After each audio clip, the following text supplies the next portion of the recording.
izin memperkenalkan diri, nama Lia Amarwati, NPM 1901010044. Di sini saya akan menjelaskan beberapa materi mengenai fikih munakahat, yaitu yang pertama walimatul urs, yang kedua hak dan kewajiban suami terhadap istri dalam keluarga, yang ketiga hak dan kewajiban istri terhadap suami dalam keluarga, yang keempat nafkah, kiswah, dan tempat tinggal bersama, yang kelima kedudukan harta dalam pernikahan, yang keenam hukum menikahi wanita yang pernah berzina, dan yang terakhir yaitu yang ketujuh perjanjian perkawinan. Langsung saja yang pertama yaitu walimatul urs. Walimatul urs atau yang lazim dikenal sebagai pesta pernikahan adalah jamuan makan yang diselenggarakan berkenaan dengan pernikahan. Biasanya walimatul urs dilaksanakan setelah akad nikah. Walimatul urs atau pesta pernikahan harus dilaksanakan dengan cara islami. Tidak boleh membuka aurat yang bukan muhrimnya. Jikalau dilakukan pesta lalu ada tamu yang datang, maka perlakukanlah tamu itu dengan wajar disyariatkan dalam agama Islam. Bercampurnya laki-laki dengan perempuan ada syaratnya, sehingga tidak haram. Laki-laki dan perempuan yang bukan mahramnya berduaan itu hukumnya haram, karena yang ketiga adalah iblis. Jika berkumpul orang banyak, maka terdapat syarat, yaitu syaratnya yang pertama menutup semua aurat. Jika pertemuan salah satu ada yang tidak menutup aurat, maka haram semua. Kemudian yang kedua, sama-sama menjaga mata. Biarpun menutup aurat, jika mencari di balik auratnya, maka dikatakan haram. Yang ketiga yaitu yang dibahas itu hal yang baik. Jika kita sudah menutup aurat lalu yang dibahas adalah yang melanggar syariat, maka tetap haram hukumnya. Yang keempat yaitu tempatnya mulia seperti di masjid, majelis ilmu, dan lain sebagainya.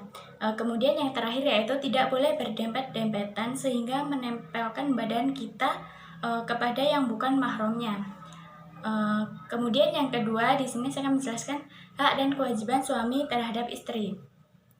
Dalam keluarga pada dasarnya kewajiban suami juga merupakan hak istri.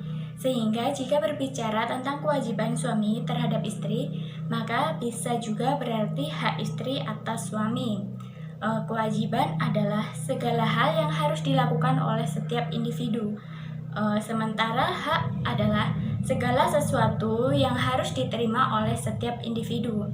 Menurut Abdul Wahab Khalaf, bahwa hak terdiri dari dua macam, yaitu hak Allah dan hak Adam. Dan hak istri atas suami tentunya merupakan dimensi horizontal yang menyangkut hubungan dengan sesama manusia, sehingga dapat dimasukkan dalam kategori hak Adam. Adapun yang menjadi hak istri atau bisa juga dikatakan kewajiban suami terhadap istri adalah yang pertama memberikan mahar kawin, nafkah yang layak sesuai kemampuan, pakaian dan tempat tinggal, menggauli istri secara ma'ruf atau baik, menjaga istri dari dosa, dan memberikan cinta dan kasih sayangnya. Kemudian yang ketiga, di sini saya akan menjelaskan hak dan kewajiban istri terhadap suami dalam keluarga. Dalam suatu pernikahan ada hak-hak yang harus diterima oleh seorang istri, di samping kewajibannya yang harus ia penuhi. Hak-hak tersebut bisa bersifat non-materi seperti halnya diperlakukan dengan baik. Ada pula yang bersifat materi seperti mahar dan nafkah.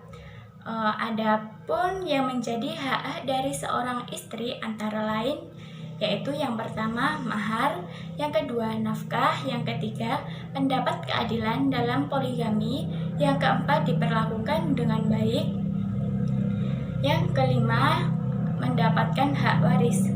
Kemudian kewajiban, yang dimaksud dengan kewajiban adalah segala hal yang harus dilakukan seseorang kepada orang lain, yang mana dalam hal ini adalah seorang istri yang memiliki kewajiban terhadap suaminya. Kewajiban dari seorang istri tidak lain adalah merupakan hak seorang suami. Adapun yang menjadi kewajiban seorang istri terhadap suaminya itu adalah yang pertama, menjadi istri yang sholihah.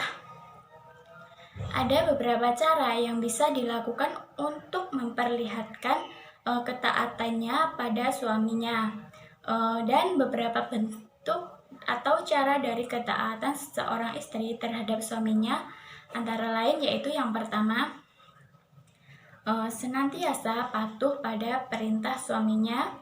Yang kedua, tidak keluar rumah tanpa izin dari suaminya. Yang ketiga, tidak melakukan kegiatan yang dibenci suaminya. Kemudian kewajiban yang kedua yaitu menutup aurat. Yang ketiga, menundukkan pandangan. Menundukkan pandangan artinya tidak menatap laki-laki lain yang bukan suaminya. Tatapan yang dimaksud adalah tatapan yang dapat menimbulkan kegoyahan iman. Untuk tidak menatap laki-laki lain yang bukan suaminya ini telah dijelaskan dalam Quran Surat An-Nur ayat 31. Kemudian yang keempat yaitu tidak berbicara lembut pada laki-laki lain. Seorang istri tidak diperbolehkan untuk berbicara pada laki-laki yang bukan suaminya dengan nada yang lembut, yang mana dengan bicaranya seperti itu akan membuat lawan bicaranya menjadi salah pengertian. Yang keempat yaitu nafkah, kiswah, dan tempat tinggal bersama. Nafkah dalam bahasa Indonesia adalah belanja untuk hidup, uang atau pendapatan. Suami wajib memberikan kepada istri. Nafkah dari segi etimologi berasal dari bahasa Arab yaitu al-infaq yang berarti pengeluaran. Dan kata infak ini tidak dipakai kecuali dalam hal kebaikan. Sedangkan menurut terminologi nafkah adalah segala bentuk perbelanjaan manusia terhadap dirinya dan keluarganya dari makanan, pakaian, dan tempat tinggal.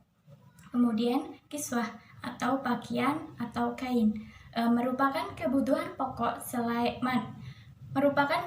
pokok manusia selain makanan dan tempat berteduh atau tempat tinggal. Manusia membutuhkan pakaian untuk melindungi dan menutup dirinya. Kemudian tempat tinggal. Sebuah tempat tinggal biasanya berwujud bangunan, berupa bangunan rumah atau struktur lainnya yang digunakan sebagai tempat tinggal manusia. Istilah ini dapat digunakan untuk rupa-rupa tempat tinggal, mulai dari tenda-tenda, nomaden, hingga apartemen-apartemen bertingkat. Dalam konteks tertentu, tempat tinggal memiliki arti yang sama dengan rumah, kediaman, akomodasi, perumahan, dan arti-arti lain. Tempat tinggal memiliki fungsi sebagai berikut. Yang pertama yaitu tempat berteduh dan berkumpul. Yang kedua mendidik.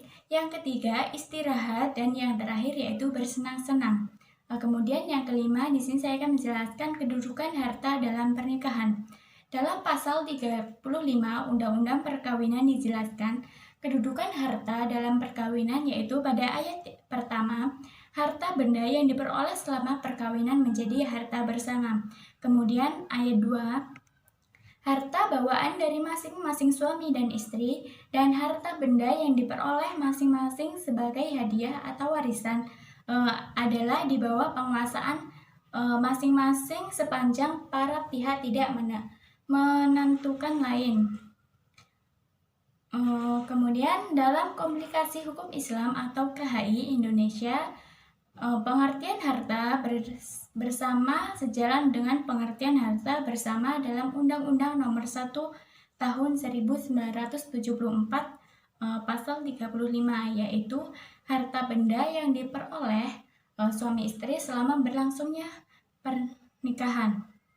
Kemudian dalam pasal 85 KHI disebutkan adanya harta bersama dalam perkawinan itu tidak menutup kemungkinan adanya harta milik masing-masing suami istri. Bahkan dalam pasal 86 ayat 1 disebutkan bahwa pada dasarnya tidak ada percampuran antara harta bersama dan istri karena perkawinan. Kemudian yang keenam, di sini saya akan menjelaskan hukum menikahi wanita yang pernah berzina. Para ulama berpendapat tentang hukum menikahi orang yang berzina. Menurut mayoritas ulama dibolehkan menikahi orang yang pernah berzina, baik laki-laki maupun perempuan, berdasarkan keumuman perintah untuk menikah dan menikahkan orang-orang yang masih sendiri. Namun, tidak diperbolehkan menikah dengan pezina yang tidak pernah bertobat akan perbuatan zinanya. Namun, jika ada wanita yang menyesal akan perbuatan perzinahannya dan bertaubat kepada Allah Subhanahu wa Ta'ala, maka diperbolehkan untuk dinikahi dan pernikahannya itu sah. Kemudian yang ketujuh, di sini saya akan menjelaskan perjanjian perkawinan.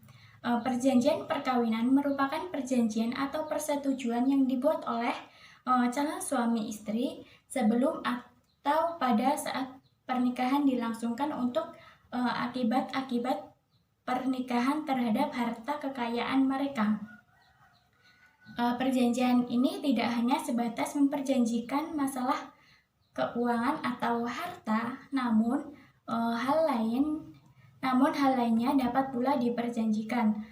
Perjanjian kawin menurut AUH Perdata pada pasal 139 sebenarnya merupakan persetujuan antara calon suami dan istri untuk mengatur akibat perkawinan terhadap harta kekayaan mereka.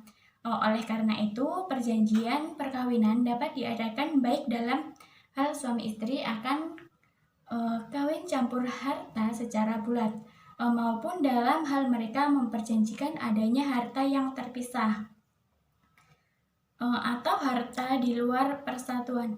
Manfaat perjanjian ini dalam perkawinan bagi negara sangatlah besar. Adanya perjanjian perkawinan memberikan batasan bagi pasangan suami istri untuk mencegah dan mengurangi konflik terutama yang terjadi di dalam lembaga pernikahan. Perjanjian pernikahan dapat menjadi acuan jika suatu saat nanti timbul konflik meskipun konflik tersebut tidak dikehendaki. Mungkin itu saja yang dapat saya sampaikan. Mohon maaf apabila ada kesalahan dalam penyampaian materi. Sekian, terima kasih. Wassalamualaikum warahmatullahi wabarakatuh.